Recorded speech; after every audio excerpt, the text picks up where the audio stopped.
good morning හැමෝටම මම නැගිටිනකොට ඉරයි අවුවයි දෙකම ඇවිල්ලා තියෙන්නේ. ඉතින් මම මේ කල්කයක් බොනවා. ඉතින් කෙට්ටුනොත් කියන්නම් හැමෝටම.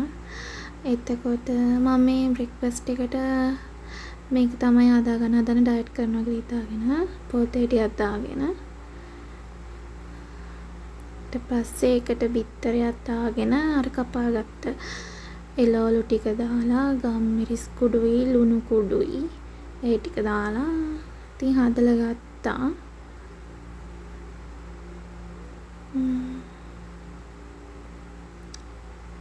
මේක විතරක් නම් කාලා මදි. ඉතින් ඒත් මගේ තියෙන බරට අනුව මේ ටික කාලා අඩු කරගන්න ඕනි. මං අර බොනේ කී රිසාඩ් එක තිබ්බොත් කියන්නම්. තාම මටත් එහෙම ෂුගර් එකක් නැහැ. මගේ තාම මුකුත් වෙනසක් වෙලා නැහැ.